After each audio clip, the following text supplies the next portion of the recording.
ఇంతవరకు వచ్చిన తర్వాత ఇక నువ్వు ఈ విషయం మీ ఆయన దగ్గర దాచకూడదు. ఏదో ఒక రోజున ఆ జీఎం గడి విషయం మీ ఆయనకి చెప్పక తప్పదు. అప్పుడు ఆఫీసులో విషయాలు చెప్పకపోతే పోయావు, వాడు ఇంటికొచ్చి తాగినాడైనా ఎందుకు చెప్పలేదు అంటే నీ దగ్గర సమాధానం ఉండదు. అప్పుడు తప్పు నీదవుతుంది. ఏం జరిగితే అది జరుగుతుంది. పొద్దున్నే ఈ విషయాన్ని మీ ఆయనతో చెప్పే. నేను అదే అనుకుంటున్నా.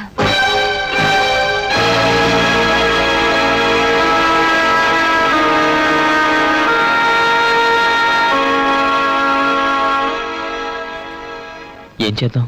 ఉద్యోగానికి రాజీనామా చేస్తాను. మీ వాళ్ళు? నా క్వాలిఫికేషన్ ఉంది, ఎక్స్పీరియన్స్ ఉంది.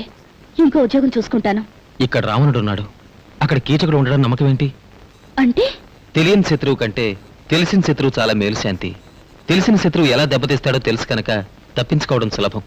అదే తెలియని శత్రువు ఎప్పుడు ఎలా అటాక్ చేస్తాడో తెలుసుకోవడం కష్టం. ఏంటండి మీరనేది? అలాగని వాడు ఎన్ని వెర్ర వేషాలు ఇచ్చినా భరించాలా? పోనీ ఎదిరించగలమా? తలపడలేనప్పుడు తలంచుకుని తప్పించుకోవడం మంచిది కదా. మీరేనా ఇలా మాట్లాడుతున్నది? కాదు, మన అవసరాలు, మన ఆసక్తత. అలానే వాడు క్షణ క్షణం ఎన్ని హింసలు పెడుతున్నా ఆత్మాభిమానాన్ని, వ్యక్తిత్వాన్ని చంపుకుని చేతులు ముడుచుకుని కూర్చోవలసిందేనా? చేతులు ముడుచుకుని కూర్చోమంటలేదు, వాడి చేతికి అందకుండా ఉండాలంటున్నాను. అంటే వాడు హద్దు మీరు తప్పు చేస్తున్నా గొంతెత్తిది ఏంటి అని నిలదీసి అడిగే హక్కు లేదంటారా? హక్కు మనకుంటే డబ్బు పరపతి వాడికున్నాయి. వాడి డబ్బు ముందు మన హక్కులన్నీ ముక్కలైపోతాయి. వాడి పరపతికి మన జీవితాలు బలైపోతాయి. అయితే మరి ఏం చేద్దామంటారు? నోరు మూసుకుని పడుందాం.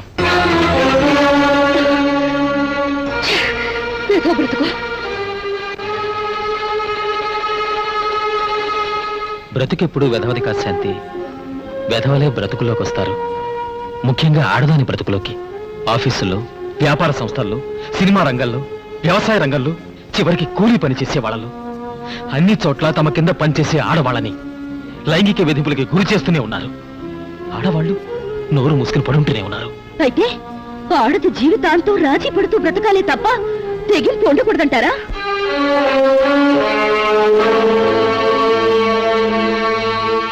చూడు, తెగించి బయటకు వచ్చిన ఐఏఎస్ ఆఫీసర్ బజాజ్ లాంటి స్త్రీకి హోదా ఉంది, పలుకుబడింది. 8 ఏళ్ల నుంచి న్యాయం కోసం పోరాడుతోంది. కష్టపడి సంపాదించుకున్న డబ్బంతా కోర్టుకి ధారపోసింది. ఆవిడ పరిస్థితి అలా ఉంటే ఇక మధ్యతరగతి స్త్రీ పరిస్థితి ఏమిటి? మనం పిరికి వాళ్ళం శాంతి. పిరికితనానికి నిజాయితీ అనే బట్టలు తొడికి, మానవత్వం అనే ముసుగు వేసి మంచివాళ్ళం అనిపించుకుంటున్నా పిరికి వాళ్ళం శాంతి.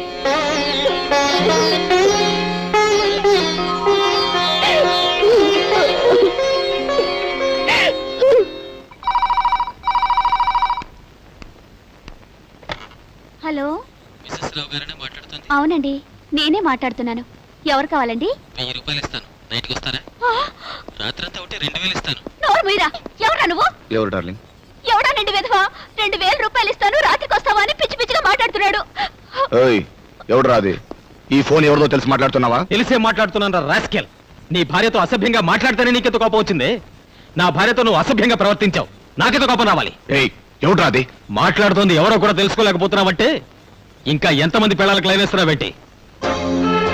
ఆనంద్, మిడిల్ క్లాస్ ఆడవాళ్ళంటే బ్రోతల్స్ కాదురా. మరోసారి పిచ్చి పిచ్చి వేషాలు వేస్తే ఖబర్దార్. ఎవడండి ఆనంద్? మీకు తెలిసేవాడా?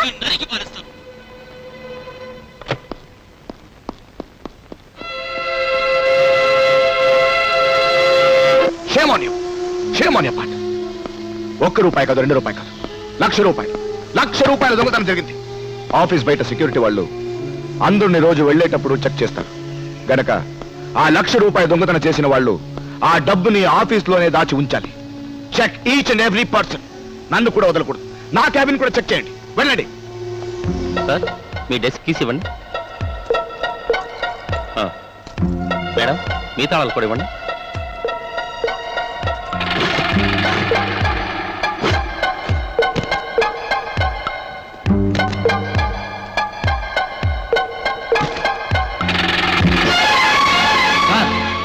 శాంతి గారి డెస్క్ లో డబ్బు దొరికింది సార్.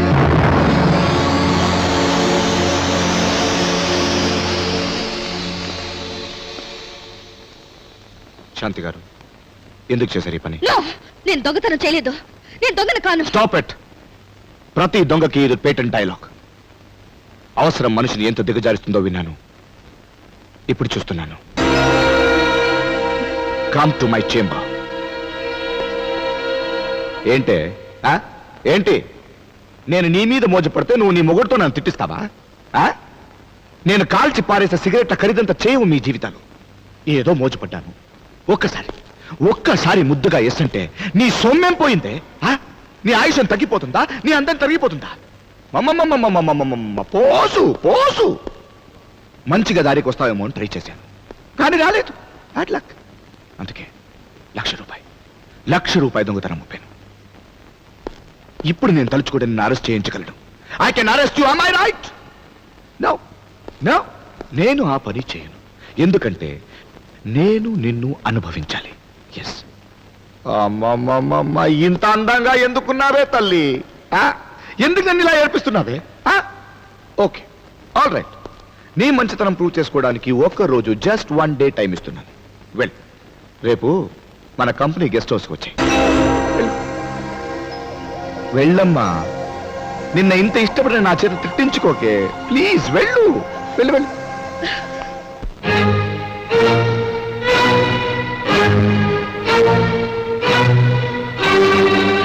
మీరు 1000 చెప్పండి, 1,00,000 చెప్పండి, నేనెవరి మాట వినను. నాకు ఓర్పు నశించింది, సహనం చచ్చిపోయింది. శాంతి, నువ్వు ఇలా ఆవేశపడతావని నిన్ను సర్దుకుపోమని చెప్పినా ఆ తర్వాత వాడిని హెచ్చరించాను. ఫలితం ఈ రోజు దొంగతనం అంటగట్టాడు. వాడికి లొంగకపోతే రేపు ఇంకేమైనా చేయొచ్చు. అదే నేను చెప్తున్నాను. ఏ చంపేస్తాడా? అలాంటి వాళ్ళు అంత పని చేయించినా చేయిస్తారు. వాడు ఎప్పుడో చంపుతాడని భయపడి చేతకాని వాళ్ళ ఊరుకుంటే మనం ఇప్పుడే చచ్చిన వాళ్ళకి ఇది లెక్కండి. అయితే ఏం చేస్తారంట? వాడి బ్రతుకు బట్టబయలు చేస్తాను, వాడిని బజారుకి ఈడుస్తాను. అప్పుడు నువ్వు, నీతో పాటు ఈ 2 కుటుంబాల పరువు కూడా ఆ బజార్లోకి పోతుంది. అది పరువు కాదు, బరువు. నిన్నే శాంతిగా బ్రతకడం అంటే ఈ శాంతి నాకొద్దమ్మా. ముడుచుకుపోయిన గొంగళ ప్రజల బ్రతకడం నా వల్ల కాదు.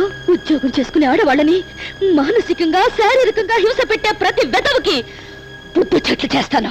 ఏం చేస్తానటావు? చేసి చూపిస్తాను.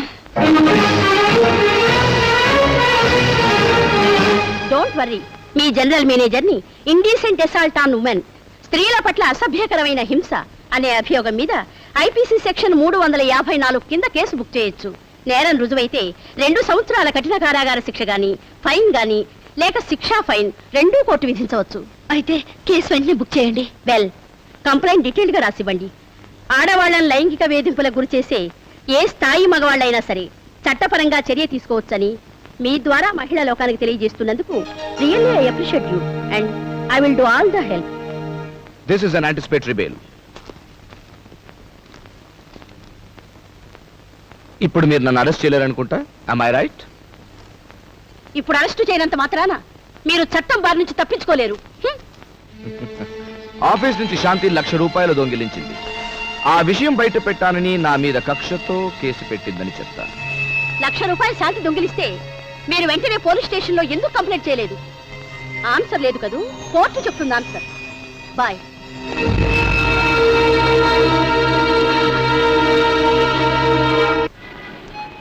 హాయ్ బ్రహ్మో.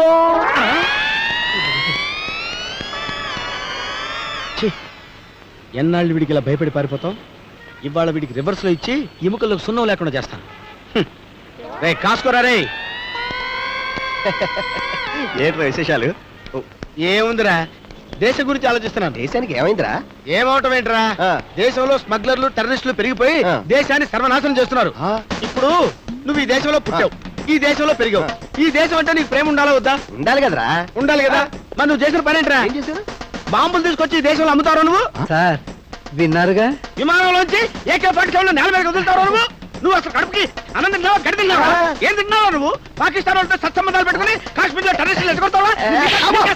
రే, నీ వల్ల వందల కుటుంబాలు నాశనైపోతున్నారా? మీరు గనక ఇప్పుడు వాడిని అరెస్ట్ చేస్తే పై పోస్ట్ మీకు, మీ పోస్ట్ నాకు వస్తుంది సార్. అదే నిజం. ఆ దేశంలో వీడండి. అవును సార్.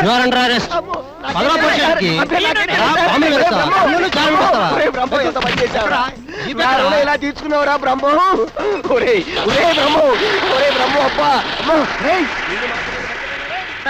రేయ్, నాతో పెట్టుకున్నావు అంటే మటాషారా? మన ఊళ్ళోనే, మన మధ్య మరో చావ్లా మరో గిల్లున్నాడు. అతన్ని బండారం బయట పెడదామని మిమ్మల్ని అందరినీ పిలిపించాను. జరిగిందేమిటో చెప్పండి.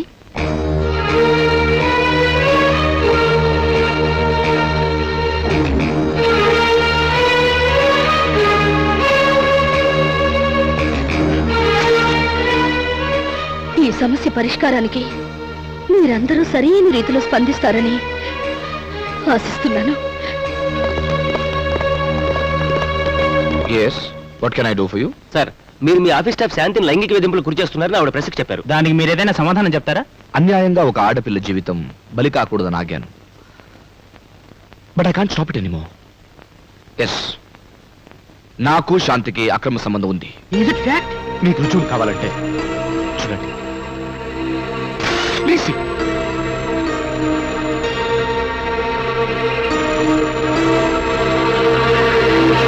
2 నెలలు కాపురు చేసినందుకు అడిగినంత డబ్బిచ్చాను, కావాల్సినంత చీరలు నగలు కొనిపెట్టాను.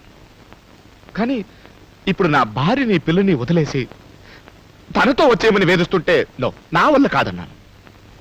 మా బాస్ మరో చావ్లా మరో గిల్, బాస్ లైంగిక వేధింపులని శాంతి ఆరోపణ. ఏంటి, శాంతి పేపర్కి ఎక్కిందా? అవునయ్యా, చదువుతున్నా విను. చదవండి. శాంతికి నాకు అక్రమ సంబంధం ఉంది. నిన్న బెడ్ ఎక్కింది, ఇవాళ పేపర్లకు ఎక్కింది. రావు ఒప్పుకోలు. రేయ్, శాంతి ఎవరనుకున్నారా? బతకనేచిన జాణ. నీ బొంద ఆనంద్ గడి పెళ్ళాన్రా. అరే ఊరుకోండి రా, పాపం ఆవిడ చెప్పిందే నిజం కావచ్చు కదా. అసలు నిజం నేను చెప్తాను వినండి. ఆనంద్ గడే స్వయంగా నాతో చెప్పాడు, జిఎం మా ఇంట్లో నాకు మందు పార్టీ ఇస్తున్నాడంటే ఆ రోజు నానా అవస్థలు పడి బ్లాక్ లో మందు బాటిల్ నేనే కొందిచ్చిచ్చాను రా. అయితే ఆనంద్ గారే వాడి పెళ్ళాన్ని.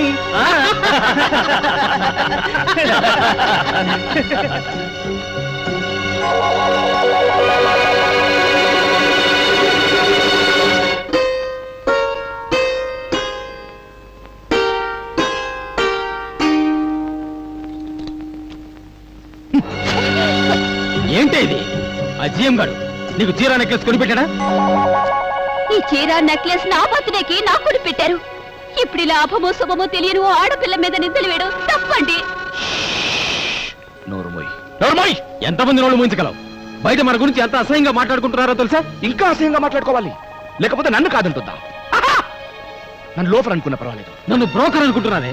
నేను మీ జిఎం గడికి నేనే తార్చాను అనుకుంటున్నారు. బయటికి వెళ్తే నలుగురు మొహమ్మద్ ఉమ్మేస్తున్నారు. Yes! అదే నాకు కావాలి. నన్ను కాదన్న ఆడది నాశనం కావాలి, సర్వనాశనం కావాలి. ఇంతకంటే ఇంకే నాశనం కావాలి. వాడి మాటలే కానీ నా మాటలు నమ్మరా? నమ్మానండి, ఇంతకాలం నమ్మాను. కాదు కాదు, నమ్మినట్టు నటించాను. మీకెంతో మంది స్త్రీలతో అక్రమ సంబంధాలున్నాయని తెలిసినా మన కాపురంలో కలతలు రాకూడదని, పిల్ల మనసు పాడవకూడదని తెలియనట్టు నటించాను. వాహ్, ఎంత బాగా నటిస్తున్నావే. ఏ సంబంధం లేకుండానే నేనంత ఖర్చు పెట్టి హనుమూనికి పంపాడా? ఏ సంబంధం లేకుండానే నీకు చీర నెక్లెస్ కొనిచ్చాడా? ఏ సంబంధం లేకుండానే మీ తమ్ముడు కాలేజ్ సీటుకి 15,000 ఇచ్చాడా? ఏ సంబంధం లేకుండానే అంత ధైర్యంగా సంబంధం ఉందని పేపర్ వాళ్ళకి చెప్తాడా? చెప్పు చెప్పు. మనకి ఆడపిల్లుంది. ఒక ఆడదాని మీద ఇన్ని అభాండాలు వేస్తుంటే సాటి ఆడదానిగా నేను చూస్తూ ఊరుకోలేను. ఊరుకోకపోతే ఊరు పోసుకుని చావలే. ఇంత దుర్మార్గంగా ఎలా మాట్లాడగలుగుతున్నారంటే? నేనేంటే, మొగాడు ఎవడైనా ఇలాగే మాట్లాడతాడు. సీతాదేవి పౌత్రాలని తెలిసినా కూడా ఎవడో ఏదో అన్నాడని అడుగులకు పంపించాడు శ్రీరాముడు. అయితే ఏంటి, నన్ను ఇంట్లోంచి బయటికి పంపించేస్తావా? అయ్యో, నిన్నెందుకు పంపిస్తాను తల్లి? కోర్టులో కేసు తేలే వరకు నిన్ను గదిలో పెట్టి తాళం వేస్తాను. నన్ను గదిలో పెట్టి తాళం వేయగలరేమో కానీ నిజాన్ని మాత్రం దాయలేరు. ఆల్ రైట్, ఒక్క నిజం చెప్పు. నీ కడుపులో పెరుగుతున్నది నా బిడ్డ, వాడి బిడ్డ?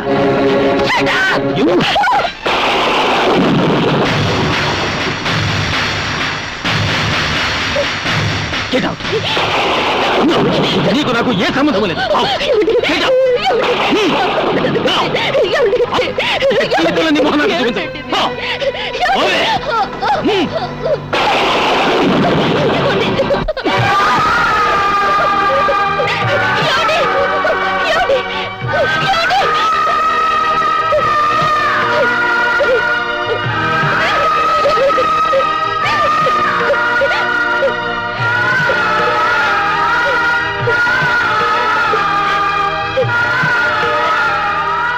హలో పతివ్రత శిరోమణి, ఏంటి వర్షంలో తుడుస్తున్నావు?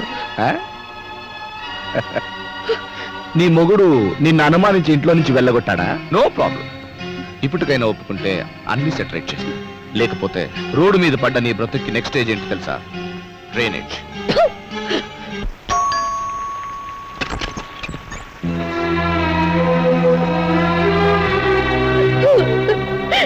ఇన్నాళ్ళు నువ్వు కష్టపడి ఉద్యోగం చేసి మమ్మల్ని పోషిస్తున్నావు అనుకున్నావు. నీ బాగోత మొత్తం పేపర్లో చదివావు. చిచ్చి, నా కడుపును చెడపుట్టావు గది. డబ్బు కోసం అంత నీచానికి ఒడిగట్టిన నీకు నన్ను అమ్మా అని పిలిచే అర్హత లేదు. నువ్వు ఫలానా అని తెలిస్తే దీన్ని ఎవడు పెళ్లి చేసుకుంటాడే? అమ్మా తల్లి, నువ్వు వద్దు, నీ జీతం వద్దు, నువ్వు ఇంటికి రాను వద్దు. వెళ్ళి కనికి పదండి లోపలికి.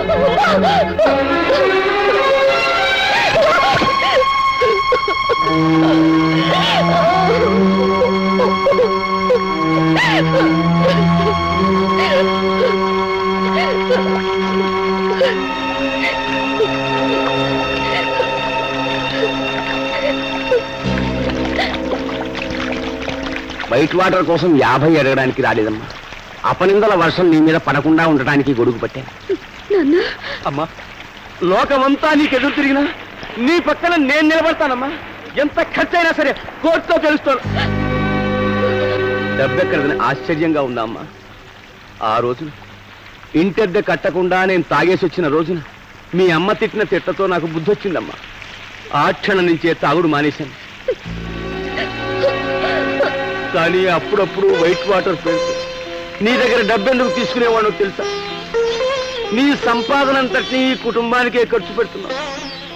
తీరా నీకు అవసరం వచ్చినప్పుడు ఎవరు ఆదుకోరని నాకు తెలుసమ్మా. అందుకే తాగుడు బలహీనత పేరుతో నీ దగ్గర తీసుకున్న డబ్బంతా దాచి ఉంచానమ్మా. నా బిడ్డ నిప్పని నాకు తెలుసమ్మా. కానీ నిప్పు నువ్వు నిప్పువి అని రుజువు చేసుకోమంటే అలా అడిగిన వాడే తగలబడిపోతావు.